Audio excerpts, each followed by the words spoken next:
Assalamualaikum warahmatullahi wabarakatuh. Kayak apa kabarnya nih hari ini? Masih melanjutkan materi yang kemarin.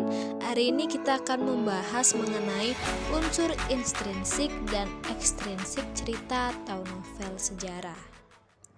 Oke, nah yang pertama itu ada unsur intrinsik. Jadi unsur intrinsik adalah unsur-unsur yang secara langsung membangun sebuah teks sejarah atau novel sejarah. Jadi unsur intrinsik ini memang sudah ada di dalam novel tersebut. Oke, yang pertama ada tema. Jadi tema itu adalah ide pokok sebuah cerita atau landasan utama dari penulisan sebuah cerita. Nah, yang kedua itu ada alur atau plot. Jadi, alur atau plot ini merupakan unsur intrinsik teks cerita sejarah yang termasuk penting. Nah, mengapa ya dikatakan penting? Jadi, alur atau plot ini dikatakan penting karena plot adalah serangkaian peristiwa dalam cerita yang mempunyai hubungan sebab akibat. Nah, di sini ada hubungan sebab akibat. Jadi, rangkaian peristiwa tersebut diutarakan atau disampaikan berdasarkan rangkaian sebab dan akibatnya.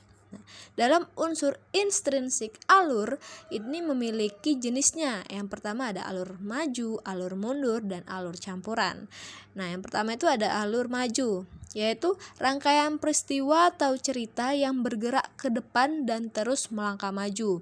Yang kedua itu alur mundur. Nah, alur mundur ini kebalikan dari alur maju. Dalam rangkaian peristiwa yang dipaparkan penulis, biasanya urutannya tidak sesuai dengan urutan kejadian. Jadi, alur ini akan bergerak mundur ke belakang. Jadi, biasanya kita sebut dengan flashback gitu loh, mengulang ke belakang.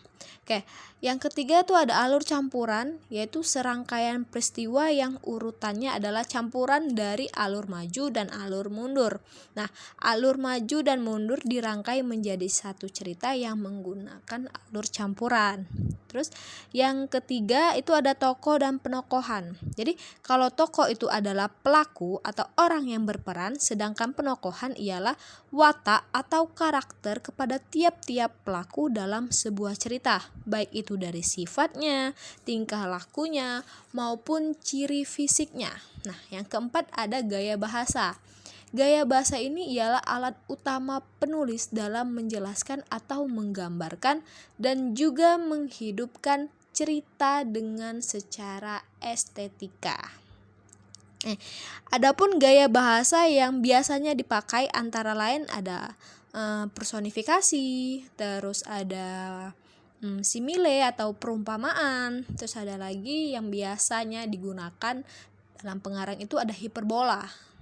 Yang kelima ada latar atau setting. Jadi latar merupakan penggambaran terjadinya suatu kejadian atau peristiwa dalam sebuah cerita, baik itu meliputi waktu, tempat, dan suasana. Nah, itu yang dimaksud dengan latar atau setting.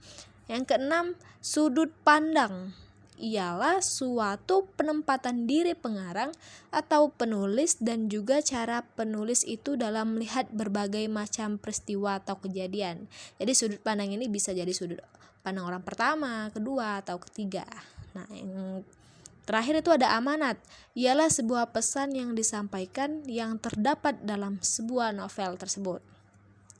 Itulah yang bagian-bagian dari unsur intrinsik cerita sejarah. Nah, yang selanjutnya yang kedua itu ada unsur ekstrinsik, yang dimana unsur ini adalah unsur pendukung yang tidak termasuk ke dalam novel tersebut.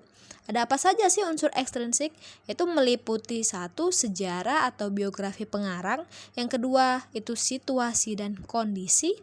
Tiga, nilai-nilai dalam cerita tersebut. Nah, nilai-nilai itu antara lain ada nilai moral, yaitu yang berhubungan dengan akhlak, terus ada nilai sosial yang berhubungan di dalam kemasyarakatan, terus ada nilai budaya, terus ada lagi nilai estetika atau nilai seni, atau juga disebut nilai keindahan dalam sebuah cerita tersebut.